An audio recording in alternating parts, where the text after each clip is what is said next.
Okay, very good. Well, good afternoon, everyone. My name is Linda Detwiler. As Kate said, I'm with USDA-APHIS Veterinary Services. I'm a field veterinary medical officer. I've worked for the USDA-APHIS since the mid-1980s, so I've been around for a long time. I've spent a lot of time in New Jersey, both as a veterinarian in charge and a field veterinary medical officer. So one of the things that we've part of my job is to look at and control endemic diseases that we have programs for, and also to prevent and respond to the introduction of highly contagious diseases. Some of those which are highly pathogenic avian influenza and virulent Newcastle, and this is in regards to poultry. So I think a lot of you are aware that this past spring, late winter into spring, we've had an incursion of highly pathogenic avian influenza into the United States. So we're going to be talking about that. We'll be talking about New Jersey and our response, etc. So, but this presentation is a little bit more. We're going to talk about just husbandry in general and the importance of biosecurity and some common diseases that we see that are differentials for high path AI and Newcastle disease. Oh, the one thing I will have to give you a caveat on this is that I can't give you any treatments. We are prohibited from recommending anything for treatments. We can tell you about prevention and biosecurity and general aspects, but as an agent of the USDA, we don't prescribe. Okay. That's up to the practicing veterinarians. So let's start here with the healthy versus the unhealthy chicken. The first thing is a healthy chicken is shiny and unruffled feathers. They're in good body condition, bright and alert. When good body condition, they have substance when you pick them up. Also, like their sternum or their breastbone, it's called the keel, and that's right down the center. I don't know if you can see my arrow here.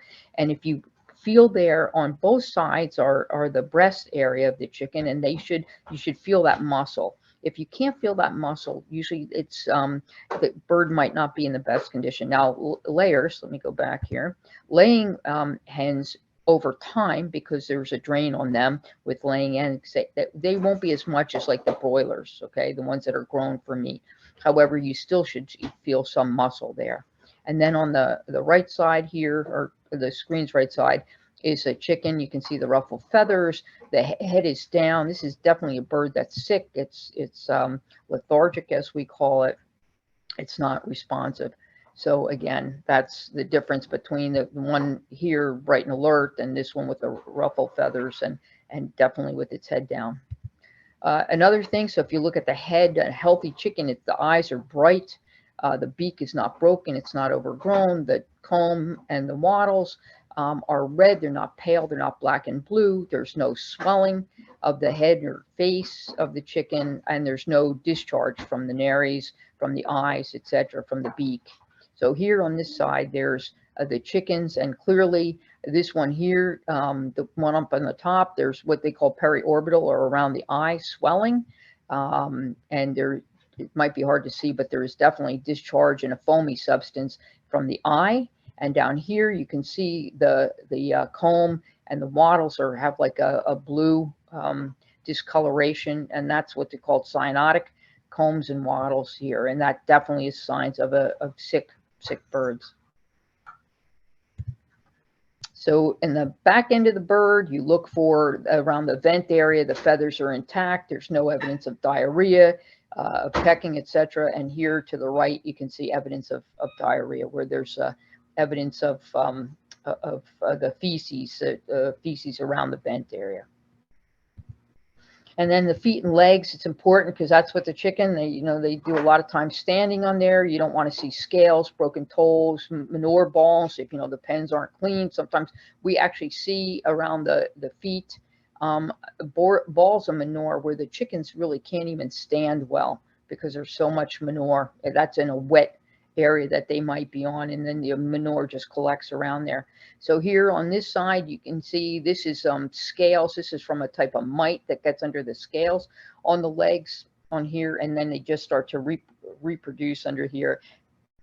And this is classic. This is bumblefoot and bumblefoot is usually some kind of abrasion or something that causes, and a lot of times bacteria gets in there and causes an infection. So this is one thing, and it can get way worse. Sometimes it's not as bad, and sometimes it can be extremely much worse. So that's just just some pictures, just so you know when you're looking at what to look for a healthy chicken versus one that has something wrong with it. So we're going to go over some basic husbandry. It's important to have shelter, and that would be appropriate for the conditions, you know, depending on the environment you have and the weather, the winter conditions, cold, wet, damp, etc.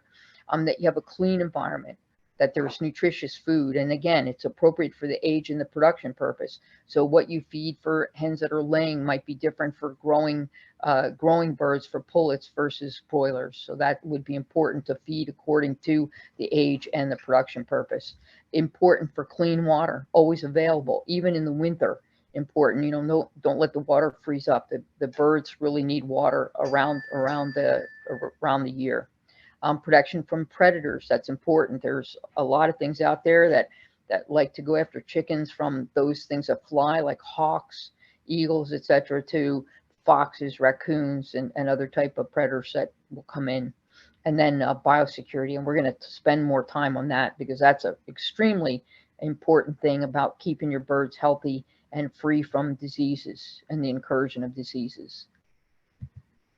So here, I'm going to give you this scenario because this is what we see so much. We have my all too frequent scenario when I do backyard bird investigations. So it starts off with, yeah, I have a small flock and they were all doing really well. And I found a good deal on, you know, Craigslist at the local auction. Somebody was moving. Somebody had a bird just to give me. They didn't have a place to keep it, right? Now all my birds are getting sick and dying. So, you know, what happens here? And so this is what happens. There's been some kind of break in biosecurity. So biosecurity, bio refers to life, and security indicates protection. So it's a protection of life. And it's really the key to keeping livestock, poultry, horses healthy. It really means doing everything one can to keep diseases out of a herd or flock, or limiting the spread of disease within a flock or herd. Sometimes it is introduced from some means that we maybe not thought of, but then to try and stop it from spreading within that flock. And it equates to the steps that are taken to reduce the chances of an infectious disease being introduced. So really the key here is we try to do prevention. Now, why? Why is biosecurity important? It's important because of the animal loss. It's important because of production loss. So you may not, you know, the birds may not die, but they may stop laying eggs. You know, they may stop growing. They may need cost of treatment, antibiotics, other type of treatments. There's a possible risk. So there are some poultry diseases that go to humans. So we call that a zoonotic disease. So that's another potential. And then usually prevention is cheaper than treatment or control, especially if you lose a bird. So on the bottom here, bottom picture here, this was from a real flock, not in New Jersey, but this was in New York State. And on a Sunday, they had lost just 5 birds. And by the time we got there on Monday afternoon, they had lost over 100 birds. And so this here is all birds that had died from highly pathogenic avian influenza, actually in less than a 24-hour period. So it's important to understand when we talk about biosecurity how diseases occur. So we need an agent, all right? So virus or bacteria, etc. We need the host. So in our case, we're talking about poultry. And we need the environment. And the environment is can have the agent stay in the environment for a long time. So it could serve as kind of a reservoir for there. It can serve as maybe if there's wildlife hosts or wild bird hosts on there, they can maybe attract them there, and that provide an opportunity to be exposed to our birds, to the backyard birds.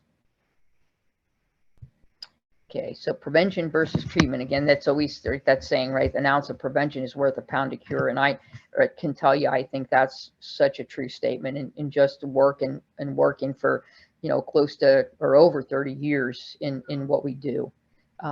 There is a human nature that it won't happen to me. And I can tell you a lot of people kind of approach things like that. Oh, it's not going to happen here, etc. And probably 9 times out of 10, it may not. However, when it does, it can be devastating.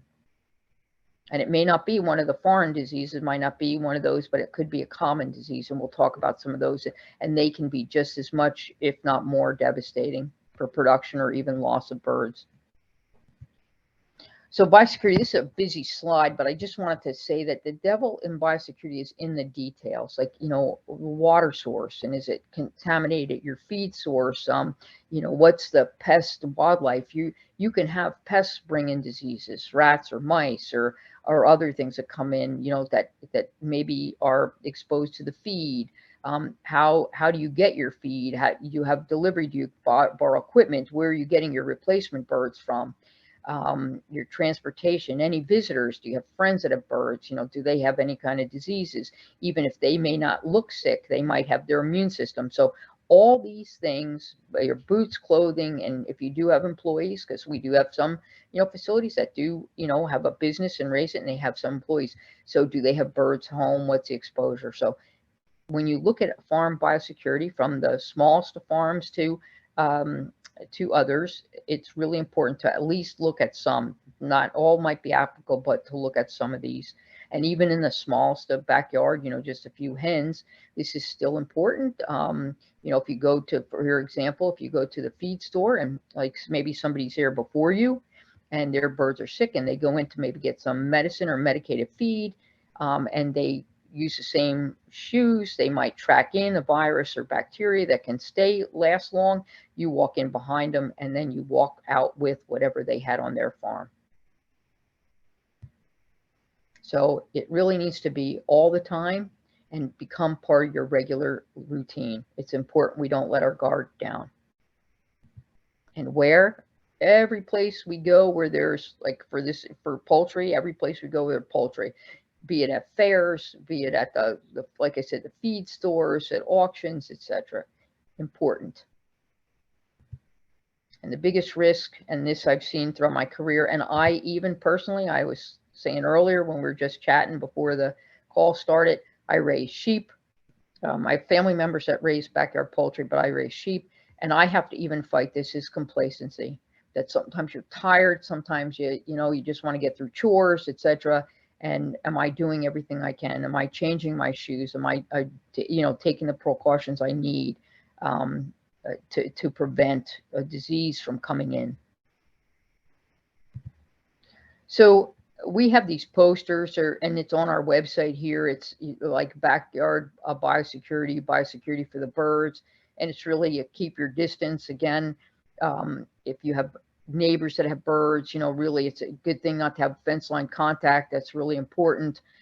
Access to the wild birds, especially now with highly pathogenic avian influenza. We'll talk about that and how the wild birds and the migration are bringing in.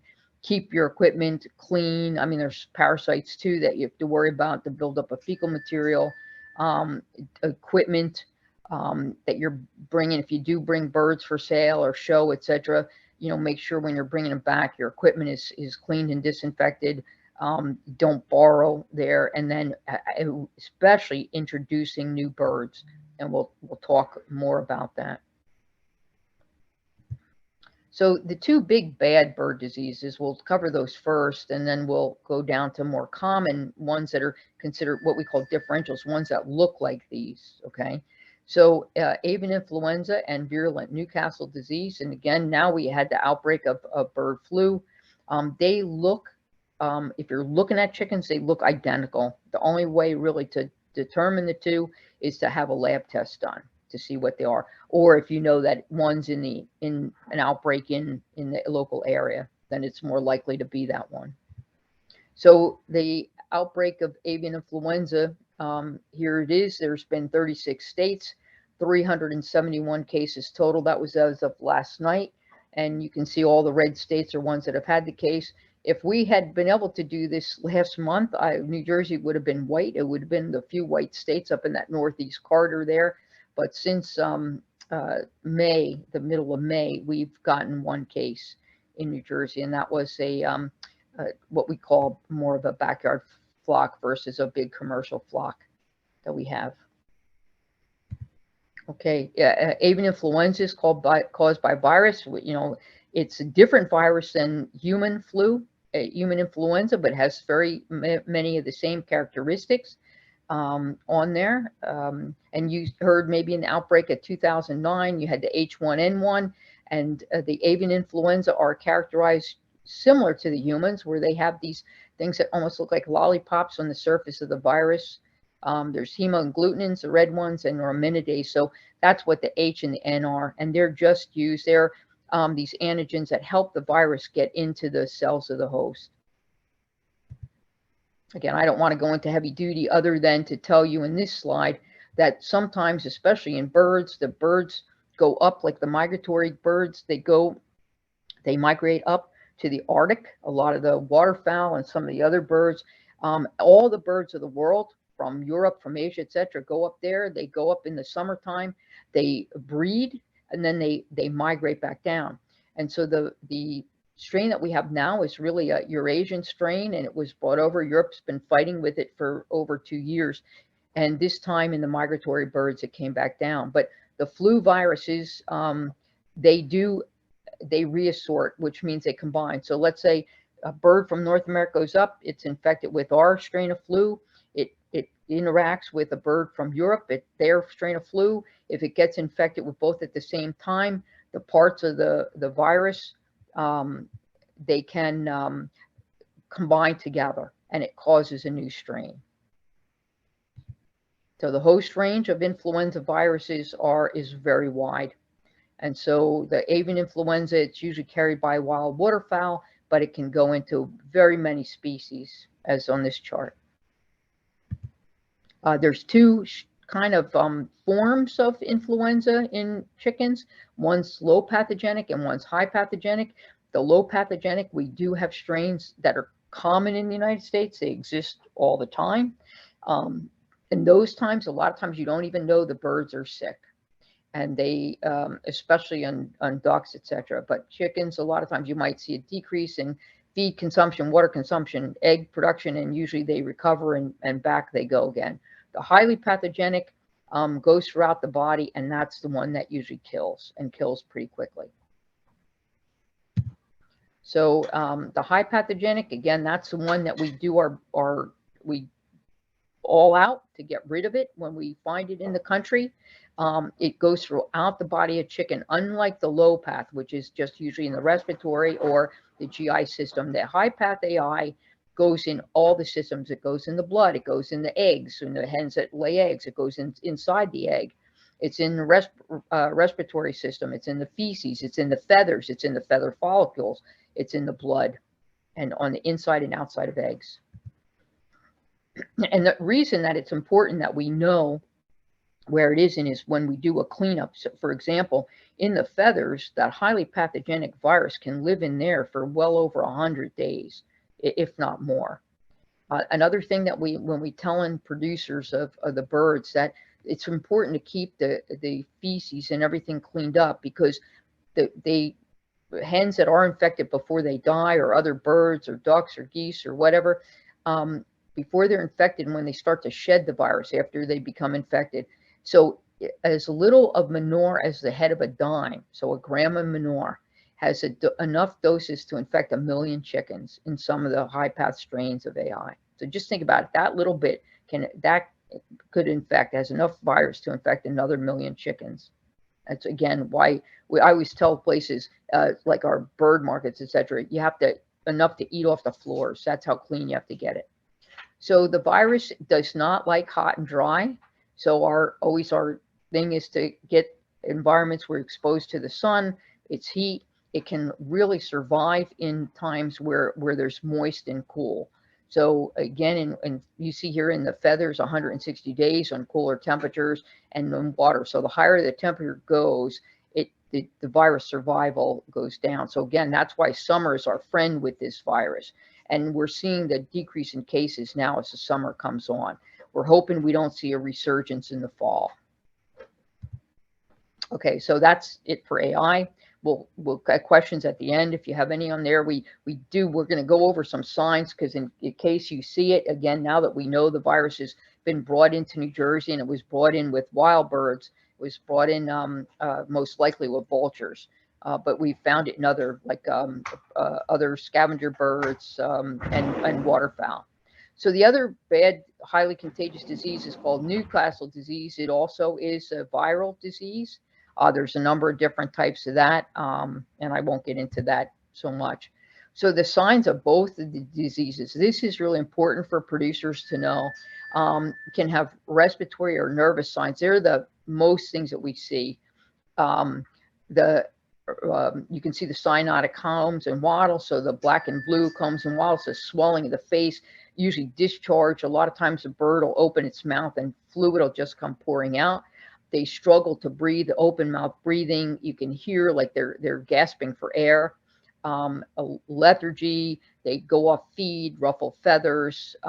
They can have diarrhea, and their head can be really swollen, especially around the eyes.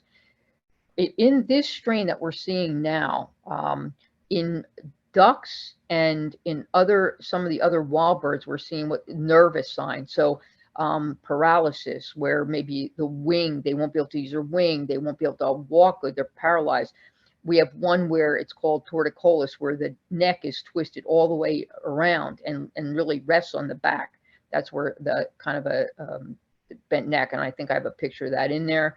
They could have a circling behavior. We've been hearing things of ducks or geese on a pond just swimming around and around in tight circles. Eggs can be abnormal shells, fewer eggs produced. With chicken, if the birds aren't found dead, usually what we're hearing from producers is that they notice something's wrong right away, where the chickens or ducks will stop eating and then they totally stop laying eggs. They go from, laying a lot of, one egg per day, and then to nothing. The morbidity, which is the number of animals that are affected, and the mortality, which is the number of animals die, can approach 100%. So it's really severe in both the virulent Newcastle as well as the high path AI. So again, respiratory, I think we kind of went over this. And again, this is just open mouth. Now you will have some open mouth breathing in chickens in the real hot weather, but it'll other signs usually than just the open mouth breathing. So you see the ruffled feathers, just piles of birds that are dead. Again, paralysis is on one side. A lot of fluid. Again, some of these you just hold the bird up or tilt it over a little bit, and then a lot of fluid will be coming out. And then these are the neurologic here. That this is called the torticollis, the twisted neck. In coordination, one side can get paralyzed.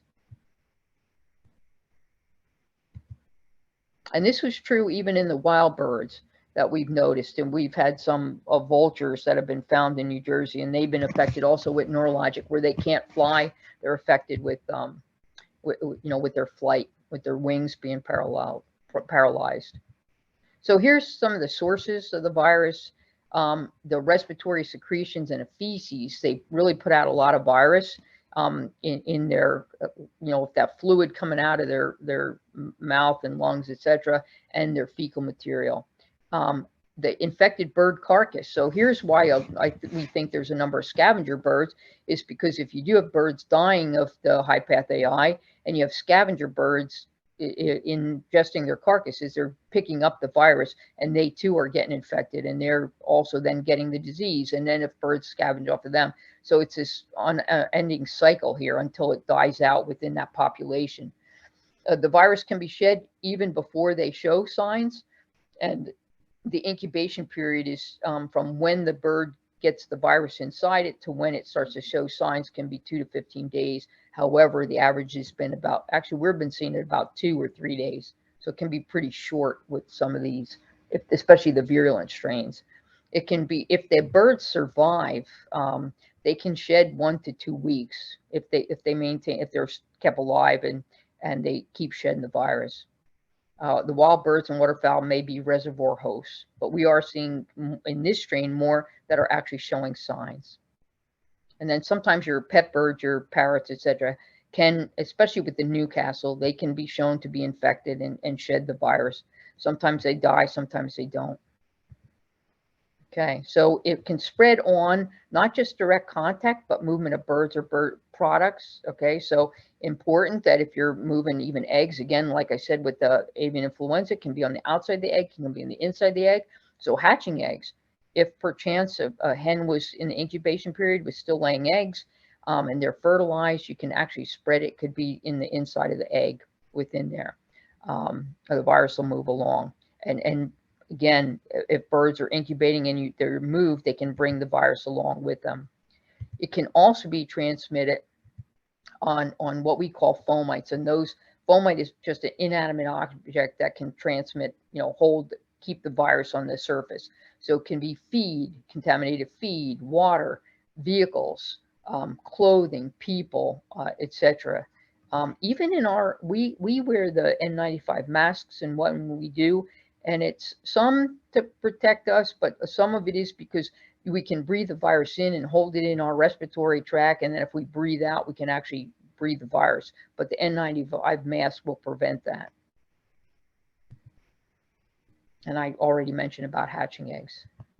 So disinfectants, there are a number of disinfectants. Avian influenza virus is not that hardy. Like I said, the sunlight and the heat are really good for it. But you can have a Clorox, sodium hypochlorite, which is Clorox, phenolic disinfectants. And then the reason I put the Lysol, we don't normally do brands, but Lysol, there were actually research studies that were controlled studies that looked at Lysol in killing the avian influenza virus and the virus that causes Newcastle disease. So that's why I put it up there. And there are some products that are similar to that.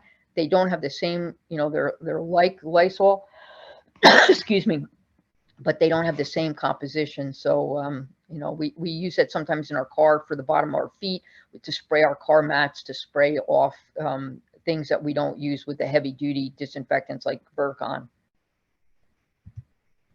There is a potential for zoonotic risk. Newcastle disease, it's not been shown to be very severe, but boy, it can cause a wicked conjunctivitis. So we had that outbreak in Southern California in 2018 to 20, and some of our folks really got a severe conjunctivitis. I guess they didn't take the precautions or touch their eyes when they weren't supposed to. Avian influenza, there are some strains that go to people and some that have not. We just recently had one where the CDC did find an employee, a gentleman that worked on a farm in Colorado that had the test in his nasal passage that showed that he was positive for that test. They're trying to see if it was just in there, kind of like as a contaminant, or he was infected, and there's ongoing tests for that. So differentials, and here we're going to talk about some of the common diseases that you might see just on every day. It's not like you're going to see high pathogenic avian influenza or virulent Newcastle on a day-to-day basis, but you are going to see some of these, especially if you move birds in and out of your flock. Okay, so fowl cholera, pastorella, that's a kind of a common disease. It's caused by bacteria. It can be brought in by rodents, wild waterfowl, and also just the movement of birds from unknown sources. Infectious laryngotracheitis, it's a herpes virus, so it's a virus. There can be birds that are recovered, can be carriers. There is a vaccine. You don't want that because if you get it, you can't get rid of it, like some of these others. Infectious coryza, another bacteria. I'll show you some pictures of some of these. Fowl pox is a pox virus. Again, just what you think about when you think about humans with chicken pox, etc. Sick birds, and that pox, the scabs can stay in the environment quite long. And then a mycoplasma, I have some slides of some of these. And then poor husbandry conditions. So they all will sometimes can debilitate the birds and leave them immunocompromised and open for other type of things like parasites, especially, or some of these other diseases.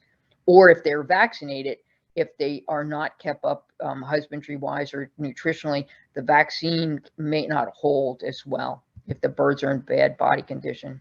So these are just some pictures here of birds. These are cases actually that I saw, with birds that are there. This is actually fowl cholera, the palorum. It was in some birds in New Jersey. And again, they just got to be lethargic and just not doing well. Okay, this is fowl-pox, and you can see these scabs, and this actually can get inside in the respiratory tract and can really cause it hard for these scabs, these lesions here, and cause it difficulty for the birds to breathe even. But if these scabs, usually they'll dry up and fall off, and they can contain the virus, and they can stay in the environment quite long. So environments, really the fresh air, movement, good ventilation. If you can expose to direct sunlight is good just for keeping theirs. So here's an environment. This is again a case that we worked on. And really the key thing here was they were raising broilers. So they were raising meat birds, and they would introduce all ages. So you'd have ones that were growing in a little bit older, and then they'd bring younger birds into here and mix them in. So you had different immune statuses here. And then they started to really lose a lot of birds. And so here, I don't know, the pictures, sometimes we think we're taking better pictures. You can see the swelling around the eye, a lot of crusting here, a lot of discharge. They lost a lot respiratory disease. This was infectious coryza, which is a bacterial disease. It can be treated, but you have to kind of know what you're dealing with. So a lot of times it's good if you do start to lose birds. The state of New Jersey, the Department of Agriculture, the Animal Health Diagnostic Lab does do necropsies. You can bring birds in. It's reasonable. Different services they offer. I think it's like 2 or 3 birds for $60, and then you can bring in, I think, up to 5 for $90. But they do a number of the histopathology and gross necropsy, a fecal, to see if you have parasites. So here's another environment here, and this hadn't been cleaned out in a long time. Fecal material building up in here, birds just being cycled through on this.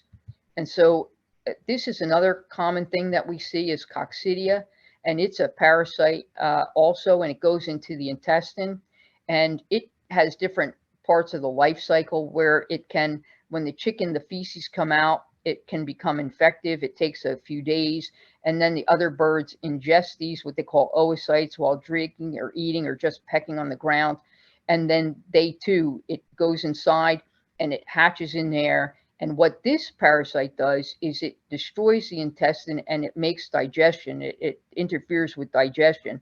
So the birds can be eating or maybe not eating as well, and they don't get the nutritional value. So that's the key here. And sometimes your birds can look okay. We have sometimes people that report, oh, my birds looked okay, and maybe they didn't feel. This is where I tell people to feel, the body condition on there, because they're kind of wasting away. And then they lose some birds. We had one case where I looked at, and the lady really cared about her birds, but she said she just started to lose some birds. And she had one that was barely alive, 2 that had died. We took them in, we swabbed them to look for other diseases.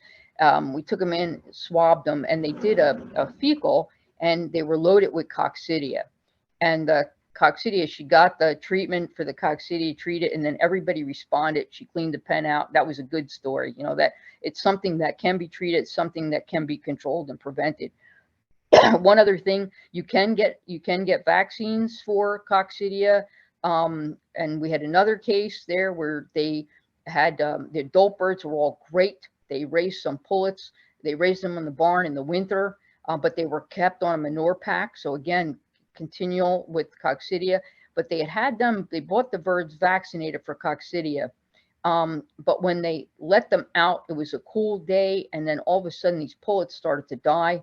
And probably what happened is, because we diagnosed at very high levels of coccidia, just the amount of exposure and then the stress of the cool change in there and the immunity for the vaccine probably waned, and then they started to die of coccidia. So just some lessons for folks that you can have them vaccinated, but you, like a lot of diseases, you can override that vaccine depending on the conditions. External parasites, chickens can be attacked on the externally, their skin, etc. Their combs with parasites, mites, mites. up on the top are lice. There's chicken lice, and so they can get different. The feather follicles. We talked about the lice or the mites that go up under the scales of the legs, and you saw the picture and how bad they can be. This is a lot of times you can see it where you just the feathers, if they're scratching or other birds are pecking on them, really look at the skin, look around the follicle of the feathers, etc., to see. These you can usually see crawling on them. It gives me always the heebies when I heebie-jeebies when I handle birds that I then find are affected with lice and mites. So Mycoplasma, gallisepticum, and synoviae. And when I gave you that scenario about, okay, I had the flock and I brought birds in, either somebody brought them or I got a good deal or something else. If I was going to say the one thing that I find where there's the most devastation into the flock that has established is with Mycoplasma gallisepticum. This is one disease. It's a bacterial type of agent, Mycoplasma, and you can't get rid of it. You can diminish the signs of the disease and the death loss with antibiotics, but you can never get rid of the bird stays infected. So if you can pull it off treatment, but if they're stressed, they can go back. They pass this in the eggs. So if you're trying to do hatching eggs, etc., you can pass the disease on. What's the devastating thing with this, if you have a flock that's established, like a laying hen, this scenario, I remember the birds from this is they had about 20-25 birds, and they had them for about a year, and they were a nice little laying flock, and they were all doing well. And they went to an auction in New Jersey, and there was a box of hens, and they were already ready to lay, and it was a really good deal. They brought them in, and within a week, those birds had gotten sick, probably because they were off a treatment, and then their own birds started to get sick and actually die. So they lost a good percentage of but these were some of the signs that we saw there and did the testing on there. So I just had one too in New York. I did an investigation. New York didn't have a veterinarian, and went out there, and the same thing. They were brought in, and that was Mycoplasma gallisepticum was diagnosed there. Another common disease that people probably have heard is Marek's disease. It's a herpes virus. It too is one there's vaccines for, and you can get them right out of the hatchery that are vaccinated. If the vaccine wanes, or if they're not vaccinated and you get Marek's disease, the virus invades nerves. It can invade around the areas of the eye. So the cells, the white blood cells start to accumulate, causes the eye to change. And invades like the big nerve, the sciatic nerve of the bird, and can cause paralysis. So just kind of in ending it, I just want to stress really to poultry diseases to prevent. So again, keep your birds separated, protect them from wild birds. Visitors, it's okay to tell people, you can look at my birds, don't go in with them, look at your shoes. I have, even for my sheep, I have disposable footwear, foot covers that I can put on. It's really cheap to buy them. It's always a good idea. If you don't know where the person's been, keep your equipment clean, your shoes. I really recommend using shoes only for that, your shoes for your area with the birds. Really, clothing, really important, versus going out even to the feed store, etc. That's always the best. And it's simple sometimes, and not even expensive. Keeping a can of Lysol in your car, to just spray the bottom of your shoes, spray your, we found virus sometimes in vehicles, on your gas pedal, your brake pedal, etc., depending on how the viral load is. Your equipment, try not to borrow equipment from neighbors, other poultry producers, but if you have to, you can clean and disinfect it. There's things to do if you absolutely have to do that. Know the warning signs of the infectious diseases of birds, the parasitic diseases of birds. Try and act on those quickly. Don't let the disease really progress. That would be really important. If you're bringing in new birds, try and have a system when you're bringing them in to be able to isolate them and keep them. We recommend, if you can, 30 days. Have a separate area, 30 days, and then if they get sick or whatnot, at least you're not introducing them into your own flock on there. And when you're taking care of them with that, take care of the new ones last. Take care of your own first, the new ones last, and then go in, shower, change clothes, etc. And again, it can be a pain in the neck, but if it saves, if you have animals that you don't want infected, that is worth to me those little extra things that you do. And if you have any of those other signs, I think hopefully Kate has my number. You're welcome. I don't shut my phone off, my cell phone. I answer it pretty much 24/7. And especially now with HiPath AI, we're responding, both the state folks as well as the federal USDA folks, our field staff in New Jersey, we're responding to all sick bird calls. Okay.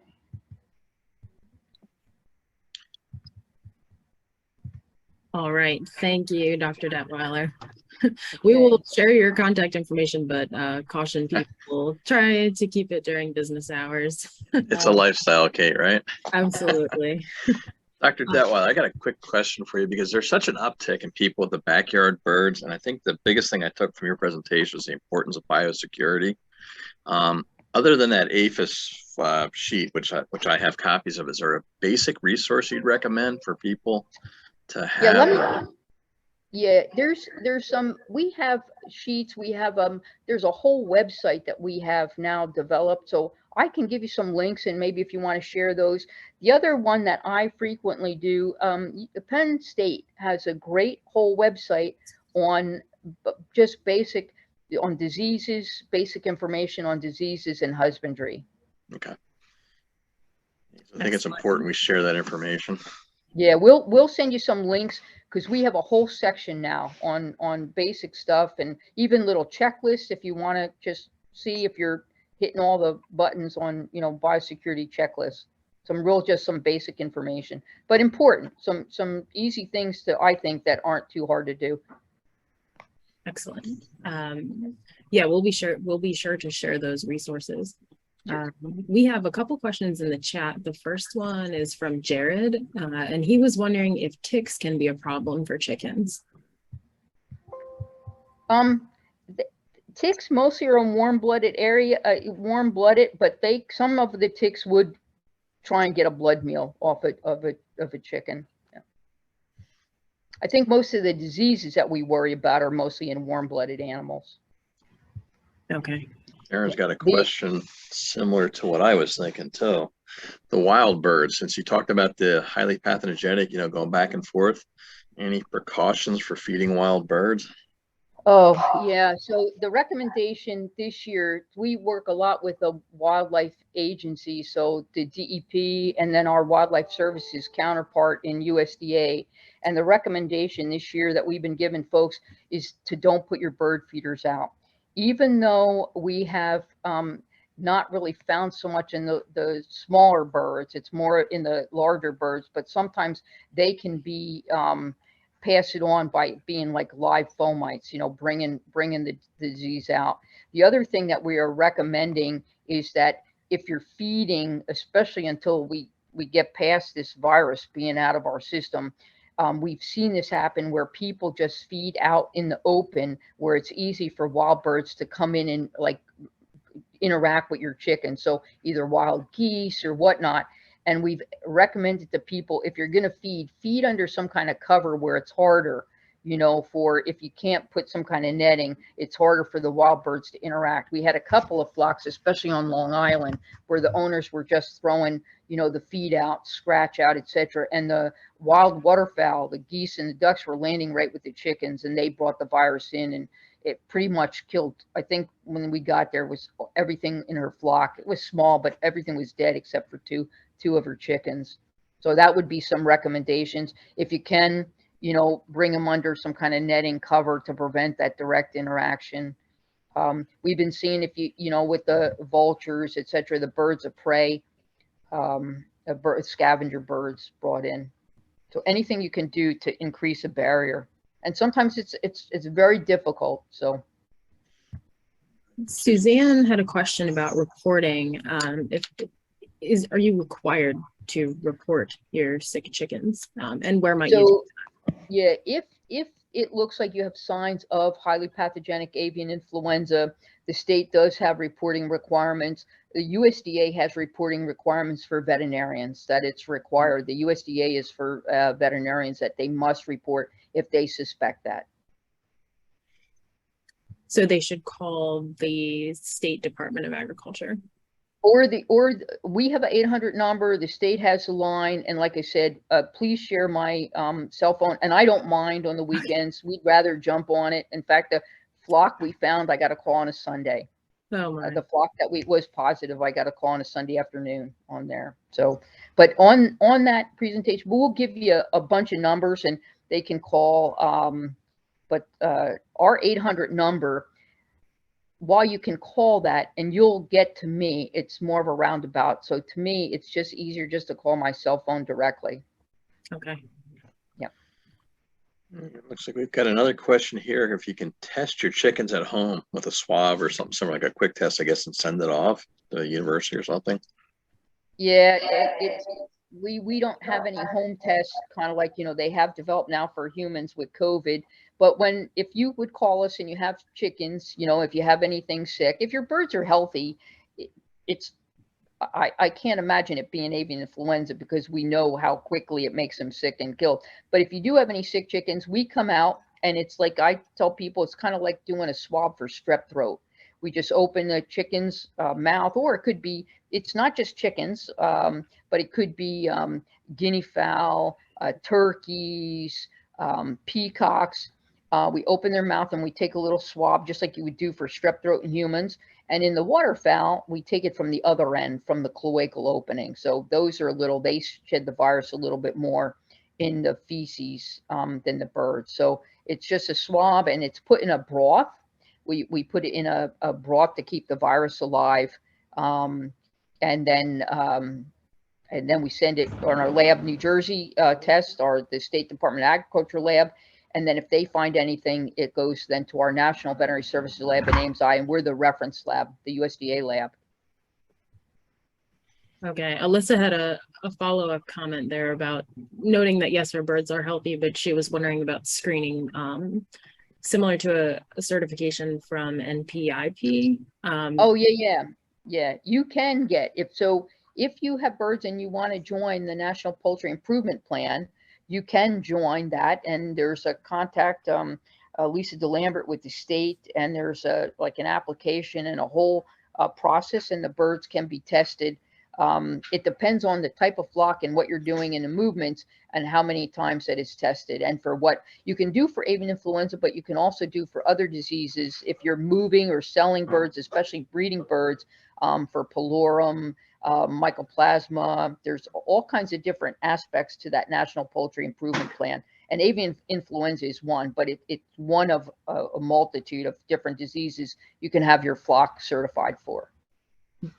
And we'll also, I'm making a list of the things that we'll send you information on, you can share. Perfect. Yep. Thank you. I had a question. You talked about the importance of maintaining a healthy environment for the chickens to, you know, make sure that the environment isn't stressing them. And I wondered if you had any advice for upcoming hot summer weather, what you can do to maybe keep them more comfortable in the coop, or any other advice about the summer. Well, shade is really important, right? To keep them out of direct sun. I think that's hard on any animal species that you have. If you have an area that might have a breeze versus just real hot, I think that's really crucial. But I think shade is one, and there plenty of water.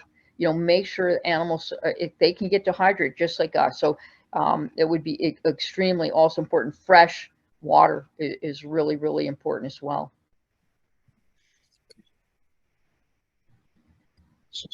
I had one more question. If Bill doesn't have a question. Well, I have one, but go ahead.